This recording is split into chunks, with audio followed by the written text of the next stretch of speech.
I thought I might find you here. Put that sword away, would you? I'm not here to fight. No, actually, I'm not. I came to see how you were handling the news. It's not every day that you hear the Druidic Council denounce the high crown of the Eternal Veils. All for the reasoning that they have refused to court anyone, no less. It made for a very... well, it was quite a surprise to us all. Even more so because you were crowned a fair few years ago and have been doing a better job than the vast majority of your predecessors, which is more than a little strange. No, I'm not mocking you. In fact, I think it was a rather stupid decision on the council's behalf. Rarely do I think they've made a bad decision, let alone one that could do more harm than good. But this... I can hardly believe that the council would truly believe this would be the best course of action. It's an act that would only lead to the harm of many of the elven folk. It's a difficult thing to say, but I'm quite disappointed in them. I had never thought they were capable of something so... moronic.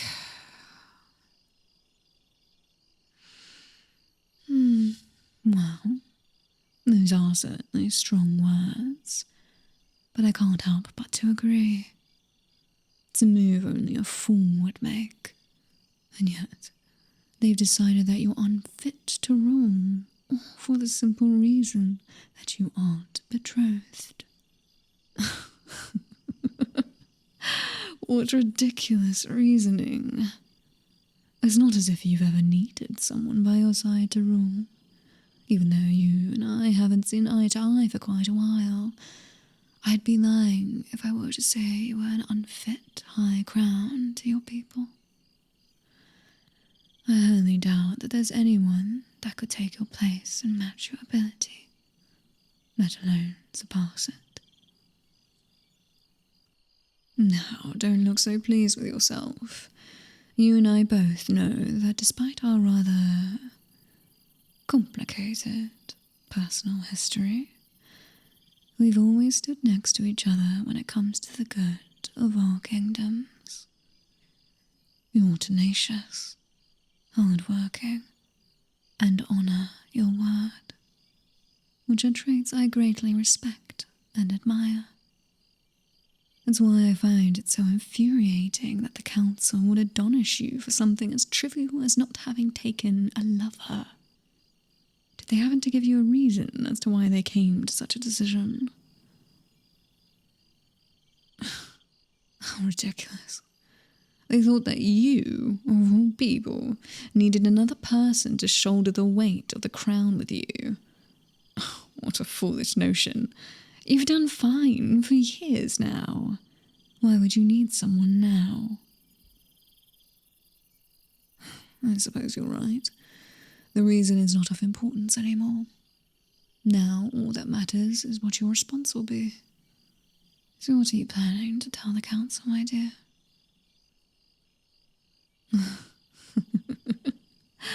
Asking for my advice now. By all the high courts, I never thought I'd see the day. Surely the flames of hell must be climbing towards the crust of the earth, and the frost must be ravaging your fruitful isles. I dare say that this may be the end of times. Don't look at me like that. I'm not making fun of you. I'm making fun of the situation. Though, I suppose you're right. That a situation that has devolved to this level of agreement only affirms my thoughts that the council is wrong. It's not something we should be taking lightly. All right. If you really want my advice, I'll ask you this first. Do you plan to agree to the council's ruling, or to oppose it? Well, there's benefits to both sides. To agree with them would allow you to maintain your position with support from the council.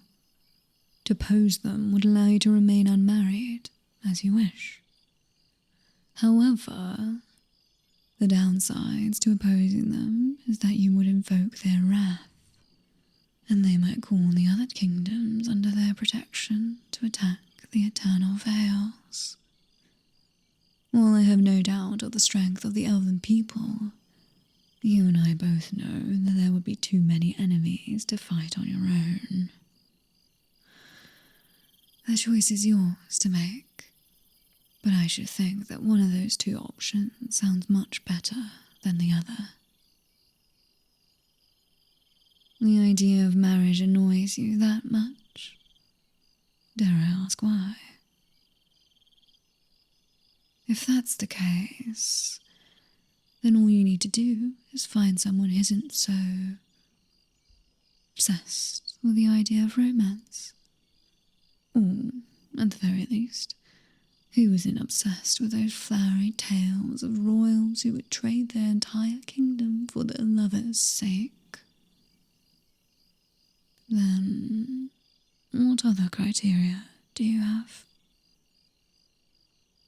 As much as I may hate to say so, I think you might need a bit more lax on your requirements for a spouse. Even if you weren't pressed for time, it would still be a challenge to find someone who possesses all those qualities. Or in some cases, who lacks those qualities. Stubborn as ever, I see. Then you should try approaching this from a different angle. Who can you think of that would be willing to marry you, and that you would be able to get along with? If love isn't something you see as feasible in these circumstances, then you should at least seek an amicable companionship. You're being overdramatic. There must be at least a few people that come to mind, yes? Someone who you can get along with, who won't impede on your duties. Then think harder. Surely you can think of someone who you can trust and rely on without them being dependent on you. Someone who will fulfill their duties and could help you with your own. Someone respectable and with a good head on their shoulders. Then, if not, then perhaps someone who knows you well and can help in your personal life. Or someone who could keep you company as a friend. Someone who you could have an enjoyable conversation with. No. There's no one that you know who would be a reliable, clever, and thoughtful enough partner to consider marriage with? Really? By the high courts, just how lowly do you think of me then? Do I really not fit any of those criteria in your eyes? Obviously I was. I'm surprised you didn't pick up on it sooner. Yes, I'm serious. I think I'm more than a viable candidate to be your betrothed. Are you laughing? Really? And what did I say that was so funny? It's not as if I'm suggesting we marry for love, am I? I'm merely suggesting this for the sake of convenience. If anything, a marital union would be the only plausible course of action for the both of us. Don't tell me you haven't thought past the immediate implications of this demand from the council. I'd imagine that you were the first to be forced into this position because you're the one who has most loudly refused to consider entering a relationship. However, I highly doubt that you'll be the only one whose arm is twisted into making this choice. Being unattached myself, I'd imagine I shall be on the list of who is next to force into a marriage, and I refuse to let myself be dethroned for such a ridiculous reason. If the two of us were to marry, it would resolve the problem. And why not? I dare say that our marriage is the best possible outcome at this point. We already understand each other and the situation we're in. We both know what we want out of this relationship and can continue with our duties uninterrupted. And so long as we both have found a spouse, the council cannot complain about our decision. Though it might take our chance to marry for love, there is no better solution. No, I don't mind losing that choice. I see no one that I could find an affection for, and if I am to marry anyway, then you're far from the worst possible candidate. Dare I say it, but you're actually one of the best. I mean every word, darling. Despite our history, I can think of no one who I would find more compatible as a marital partner. Wipe that incredulous look off your face, would you? I'm not suggesting anything so unreasonable.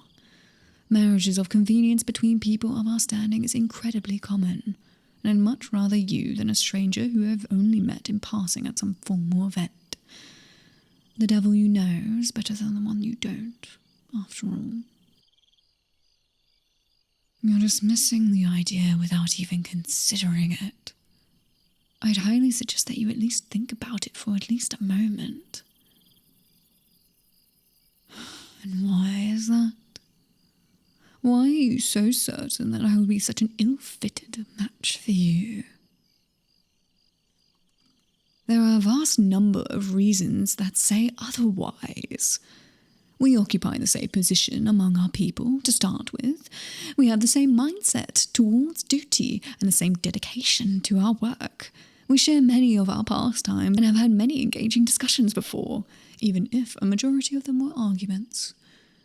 We even have a shared history in a form of a relationship, so surely there must be something about me that you find worthy of loving. No, that isn't what this is about.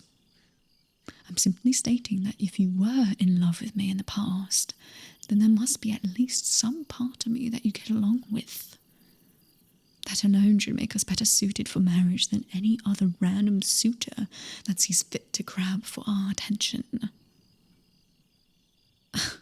Hardly. That romance died long ago, if you recall.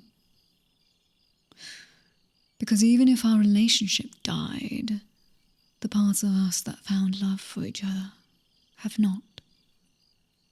Surely we can find a connection through those parts of us that drew us together in the first place.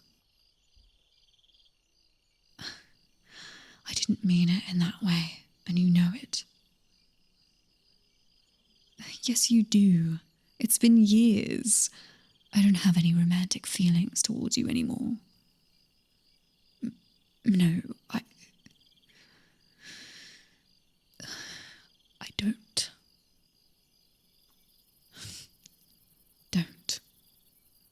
Don't ask me that. There's no way to answer that where I can possibly hide my heart from you. Not when you're standing so close to me.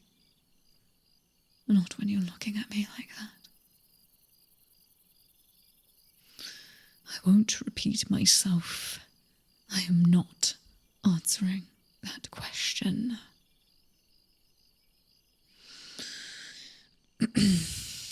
If you still refuse to consider my suggestion, then I'll be on my way. Goodbye, Your Highness. I wish you luck and guidance on your path. What are you doing? Let go of my arm. What is there to talk about? I can think of nothing that requires any further discussion.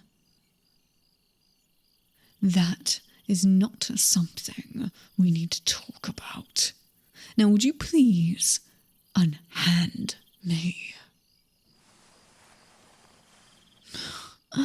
I suppose I'll take that as a no then. So, pray tell, what is it that you so desperately wanted to know? And that is not something that I'm going to tell you. May I please leave now? Then could you at least take a step back? There's no need to stand so close. Then I promise I won't run. Does that satisfy you? I already am looking at you. And what is it you...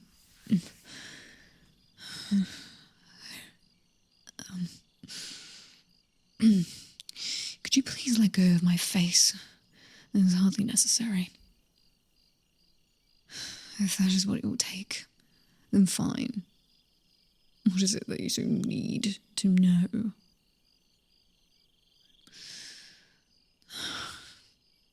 I really want to know the truth. You're certain?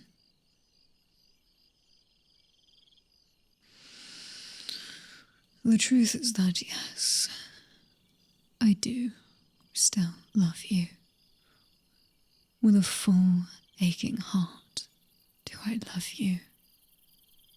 You have a hold on my mind that I have not the words to explain. When I know that if I were to try, I'd only succeed in getting tangled in my thoughts of you. To get lost in you is my greatest dream. And yet, where once I was so close, it's now so far. To be honest, I doubt I ever truly stopped loving you. In the moment when we decided to part ways, my heart was yours, just as it was every moment before, and has been every moment since. For the sake of our people, we'd said, and yet it was only you that I could think of. My heart, I fear, will always long for you. Even if you were to dig your fingers into my chest and pull it from under my ribs, my heart would belong to you, and you alone. It is yours, mon cœur. I am yours. I mean every word. You can tell, can't you? You always could read my eyes like no other. Tell me, my beloved sunlight, what my eyes tell you. You see the truth, don't you? I can tell. I can read your eyes just as easily as you can read mine. What all do you find in them, my sunlight? Adoration, desire, love, all of those and more. That is because my feelings for you are unchanged. They are the same as they always have been, and as they always shall be. Eternally, my heart remains yours. Yes, I'll admit that my marriage proposal might perhaps have ulterior motives, but there truly is some logic behind such a move. It is true that my benefits would be more of a personal sort, but there will also be personal benefits on your end. Of course, if you're willing, I'd love to talk about the details of this arrangement. I'm sure that I can convince you that our marriage would be worth your time. Of course, if you give me an evening to tell you every detail, I'll show you a courtship that the world will never see the likes of again. drinks.